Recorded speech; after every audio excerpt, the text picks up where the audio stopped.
Olha o Bruno Henrique, chegou na cara do gol para bater, Wagner, Bruno Henrique, gol! É o Longini, bateu no canto, na trave, Bruno Henrique, gol! E lá vem o Flamengo pro ataque, Bruno Henrique domina, puxou o pé direito, bateu, olha o gol, olha o gol, olha o gol, gol! A várzea ainda molda jogadores, e grandes jogadores. Nem sempre são nas categorias de base dos grandes clubes que os grandes jogadores são lapidados. Claro, é muito mais fácil trilhar um caminho no futebol quando você defende um clube e faz todas as categorias de base pelo mesmo.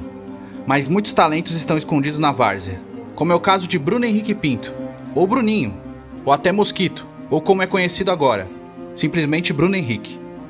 Nasceu em 30 de dezembro de 1990, em Belo Horizonte, Minas Gerais.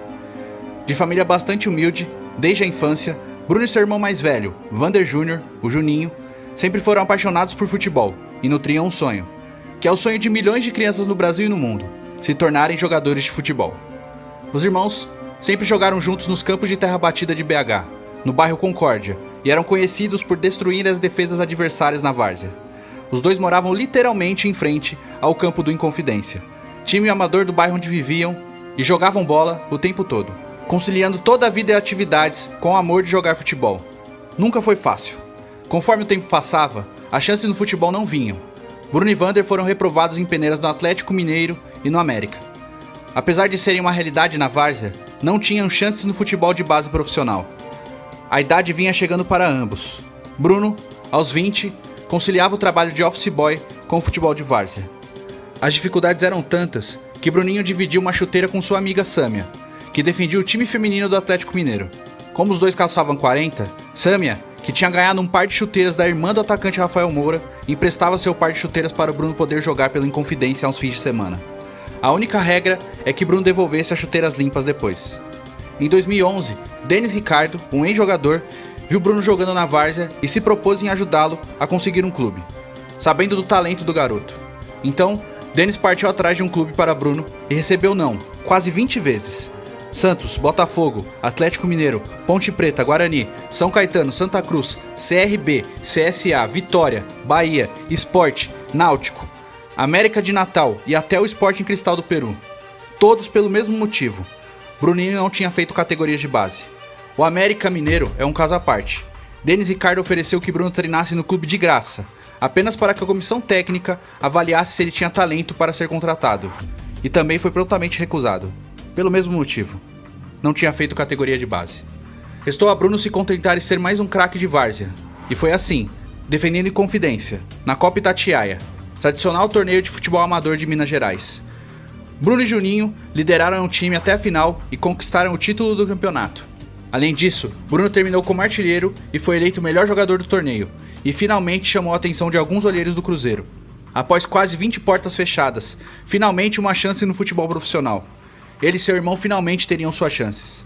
O futebol brasileiro fechou os olhos para sua essência, para o terrão, para a várzea. Muitos craques foram criados no futebol amador e se aprimoraram na base e no futebol profissional. É um ponto de reflexão que precisa ser analisado. Quantos talentos do futebol brasileiro perde por simplesmente os clubes ficarem à mercê de empresários? Os talentos aparecem, é claro, mas quantos jovens não têm oportunidade simplesmente por não terem contatos influentes no meio do futebol? Finalmente, aos 21 anos, Bruninho chegou ao Cruzeiro e passou a ser Bruno Henrique. Prontamente, Bruno e Juninho foram emprestados ao Uberlândia Esporte Clube, que em 2013 acabou assinando com Bruno e Juninho em definitivo, até o fim de 2014. Pelo Uberlândia, Bruno fez 29 partidas e marcou 10 gols.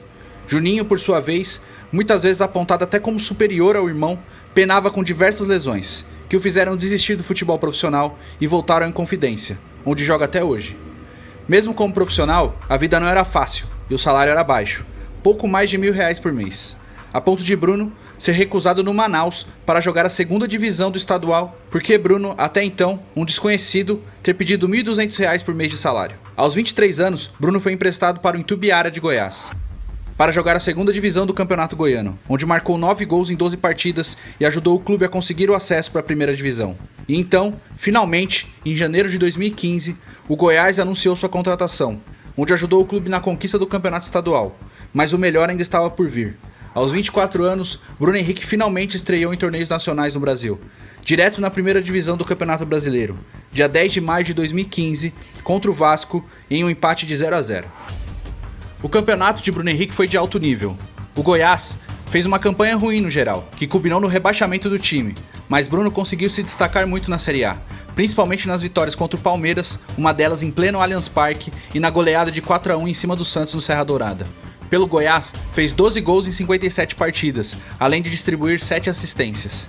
Com o fim do Brasileirão, vários clubes se interessaram na sua contratação, mas foi o Wolfsburg da Alemanha que acabou contratando o jogador de 25 anos por 4,5 milhões de euros.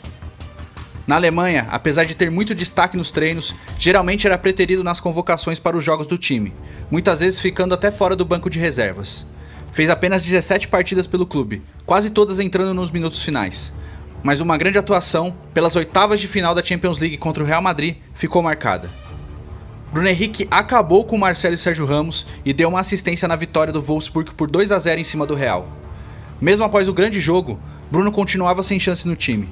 Raramente era chamado para os jogos e às vezes nem no banco ficava. Então, em janeiro de 2017, o Santos foi atrás de Bruno Henrique e anunciou sua contratação por 4 milhões de euros.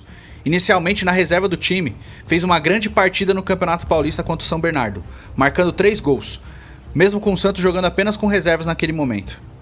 A partir dali, Bruno Henrique não saiu mais do time. Grande área, ele domina, são 2 na marcação, um marca, outro faz a sobra. Pede o Matheus, bateu, que golaço! Bruno! Fez uma grande temporada pelo clube. Disputou 53 partidas, marcou 17 gols e deu 13 assistências, se consolidando como um dos principais atacantes do Brasil. Mas em 2018, logo na estreia da temporada, após um lance bobo, Bruno levou uma bolada no olho e teve uma grave lesão, que o deixou fora de campo vários meses. O que acarretou em outras pequenas contusões, que estragaram de vez sua temporada. Não conseguia ser o mesmo Bruno Henrique de 2017. Foram 34 jogos no total, com apenas 2 gols e 3 assistências, e terminando o ano em baixa.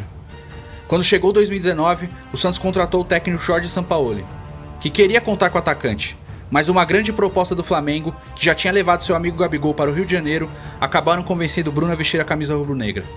Por 23 milhões de reais, Bruno Henrique foi anunciado como novo reforço do Flamengo, o que lhe reservaria o melhor ano de sua vida, aos 28 anos, apenas o 7º como profissional. Bruno Henrique! Ele acreditou até o fim! Se antecipou o Gabriel! O último toque foi de Bruno Henrique! A relação de amor de Bruno Henrique com o Flamengo e sua torcida foi instantânea. Marcando gols importantes e decisivos, principalmente em clássicos, começou a ganhar mais força como o melhor jogador do Flamengo no ano, mesmo com um time totalmente estrelado no futebol brasileiro, contando com Everton Ribeiro, Rafinha, Felipe Luiz, Diego, Arrascaeta e Gabigol. É Bruno Henrique quem mais se destaca no time hoje comandado por Jorge Jesus. Bruno Henrique é o principal jogador numa equipe que hoje é líder do Campeonato Brasileiro e que está classificada para a semifinal da Libertadores após 35 anos de ato. Já são 18 gols e 14 assistências na temporada, em 40 partidas. Sua melhor marca na carreira. E lá atrás, seu avô Genésio já tinha profetizado, quando viu o neto ser campeão da Copa Itatiaia, que ainda veria Bruno ser jogador da seleção brasileira. E essa profecia hoje se faz realidade. Tite convocou Bruno Henrique para a seleção para 2 amistosos.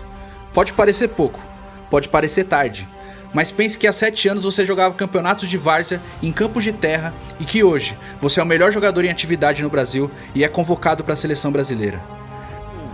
Arão, na boa, lá vem Flamengo, cruzamento, Bruno Henrique! Gol! Nem todo jogador chega à Copa do Mundo e talvez Bruno Henrique nem jogue uma Copa. É uma possibilidade, já que o Brasil é muito bem servido de atacantes, mas é uma vitória que ninguém pode contestar. Hoje Sâmia também é atleta, da Marinha, e tem convênio com o Flamengo. O tempo reuniu os 2 amigos novamente no mesmo lugar. Bruno Henrique nunca esqueceu suas raízes, mantém projetos no lugar de onde veio e é extremamente querido pela família e pelos amigos do tempo de várzea, que comemoram cada conquista do jogador como se fossem deles próprios. Bruno Henrique já tem tudo. Bruno Henrique já é um verdadeiro campeão. Preparou pro Kaique, passou por ele, Rafael Longuinho, chega Bruno Henrique. Gol! Davi fez a abertura, Bruno trouxe por dentro, grande drible, grande corte, grande gol! No meio, Bruno Henrique pode bater pro gol, foi pro chão, pediu a falta, a sobra do Flamengo, aí o Bruno Henrique tocou, a bola vai entrando, olha o gol!